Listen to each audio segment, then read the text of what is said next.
Good morning, everyone. Happy Thursday and welcome to Spring 2025. I am King 5 meteorologist Adam Claibon. Hopefully your day is going fine so far. We had some steadier rain early this morning, kind of a break for the time being. Not too much rain out there, but then we're going to get a surge of some moderate to heavier rain later on into the evening, and it's going to be steady, and then it's going to head up to the mountains, and we're going to get a good push of some pretty heavy snow to go along with that, along with some of the snow that we're still expecting here through the rest of today. But I did mention, yes, it's spring, so let's talk about that first, as we are now in spring and what the Climate Prediction Center is forecasting here for the months of March, April, and May. That's meteorological spring. That we'll see cooler than normal conditions. That's indicated by some of the blue that you see right up here across the Pacific Northwest, and that we could see wetter than normal conditions, and that's indicated by the green that you see across parts of the Pacific Northwest on the other graphic right here. So that's the wetter than normal conditions, and then right there, that's where it's showing we have, or forecasting at least, cooler than normal conditions as we head here through meteorological spring. I did want to talk about this though. We have been running some deficits so far when it comes to our precipitation amounts during this year, but La Nina kind of has a bit of a reputation for sometimes going out with a little more of a punch, and by that I mean more precipitation. And this is taking into account the last 5 La Ninas, 2011, 2012, 2021, 2022, and then 2023, and their precipitation totals through that time. The average is at 9.23, so just a little under 9.25. And you can see some of the numbers that we have seen here in past La Nina years.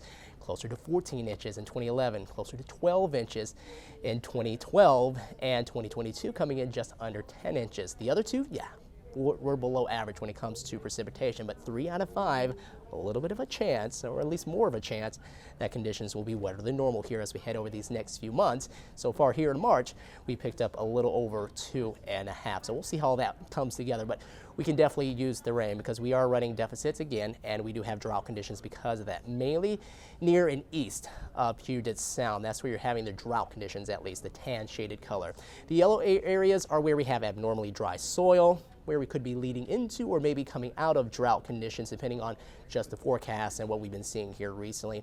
I will say, out this way over the Olympic Peninsula, we have seen some improvements.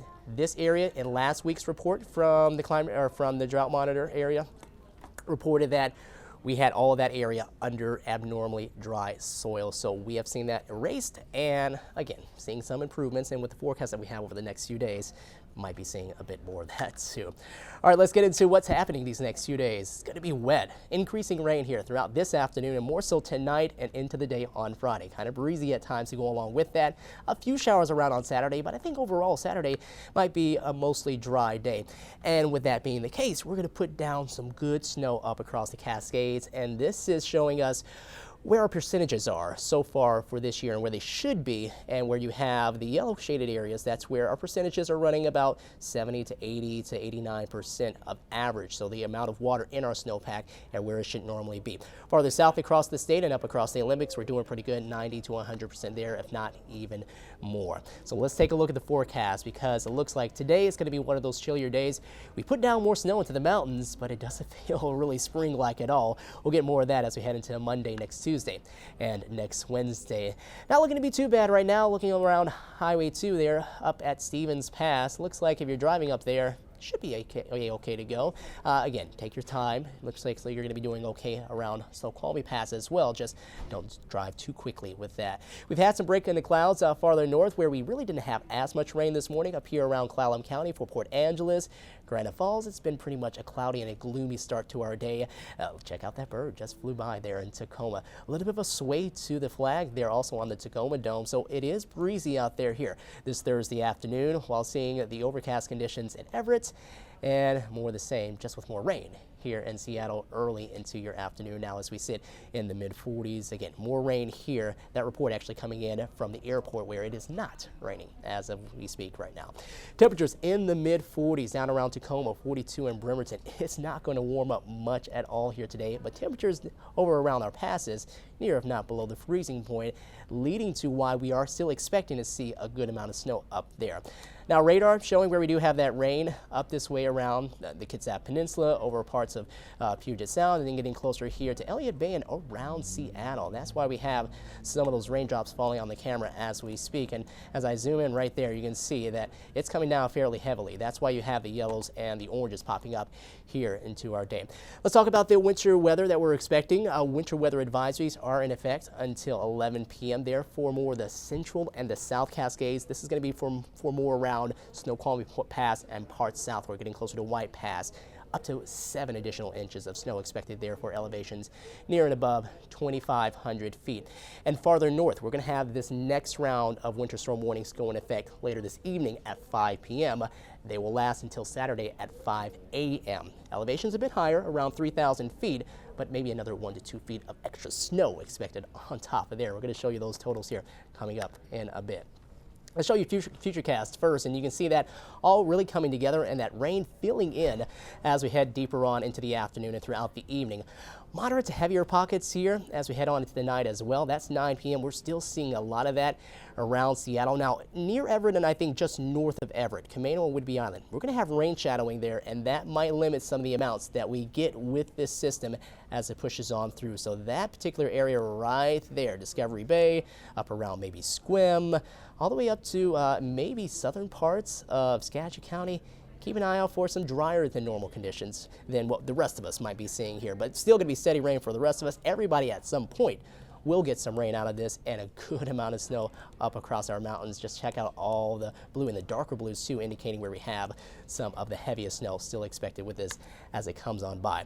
We'll get another surge as we head into early Friday morning. The better chances will be down this way farther south. It looks like south of Interstate 90 where we'll have that rain really being a bit more consistent and persistent early into your Friday. That's about noon tomorrow, and that's also going to help to reduce more snow down that way. And also we'll see the snow up across the North Cascades as well. And then we get the second surge of moisture that will come in as we head into the second half of the day and into the first part of the night on Friday. That's about 7 o'clock for you right there. That's going to help to reduce, it looks like, the last gasp of the widespread heavy rain before that heads out of here. And then we'll start to see the weakening of not only just the rain, but the mountain snow as well, all that beginning to wind down as we head later on into Sunday morning or Saturday morning and into Saturday afternoon. So let's talk about what we're expecting totals with this. Rainfall amounts up until about 8 o'clock on Friday, and this is 8 p.m. on Friday, anywhere between about 3/4 of an inch to about 1.5 inches around Puget Sound. Then you got the coast, somewhat of the same amounts. I would say more of 1 inch to 1.5 inches there. And then I did mention what's going to be happening here farther north. Our rain shadowed areas, Port Townsend, Discovery Bay, Sequim possibly, even Everett might be included in this, Camano and Whidbey Island up towards Anacortes, Friday Harbor too, only picking up maybe about 1/10 to 1/2 inch. I kind of got that in your way. Let me take that out of the way. You can see it right there, between about 1/10 to 1/2 inch. So definitely lesser amounts there. We'll pick up a little more once that pushes on through, and maybe some convergence zone activity helps us out a bit more with the rainfall up around Everett, but should it be much more for everywhere else farther south as we go throughout the day on Saturday. And then Sunday might bring us a bit more with that system coming on through.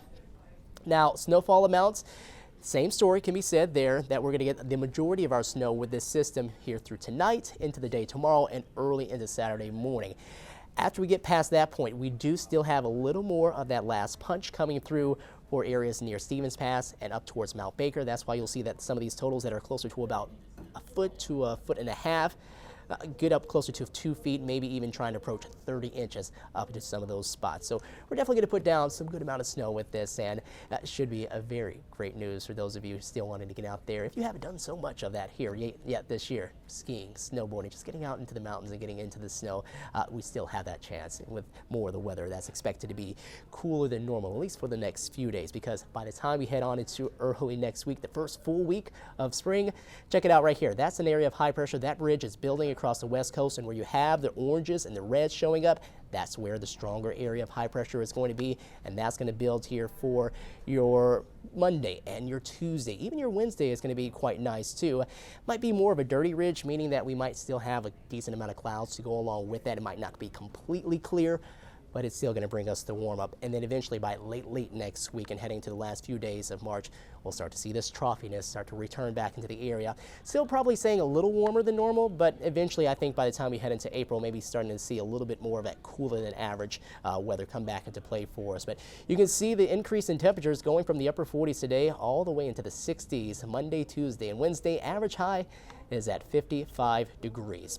All right, today's highs will top off generally in the upper 40s. We might be able to squeeze out a few 50s here and there as we go throughout this afternoon. And then lows tonight dropping down into the 30s and the 40s. And your 7-day forecast, wet and chilly and kind of breezy these next few days. Again, Saturday shouldn't be too wet of a day for you. Sunday we'll get a few more showers start to become a bit more widespread into that point. And then Monday, Tuesday, and Wednesday are all looking like they're going to be fairly nice spring-like days.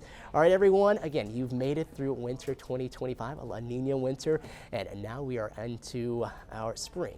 And hopefully you guys are able to enjoy the rest of your day. If you have any evening plans tonight, or if you're going to be out early tomorrow morning, make sure to have the rain gear nearby. And if you're traveling across the state, definitely give yourself a lot of extra time. Make sure to bring those chains as well.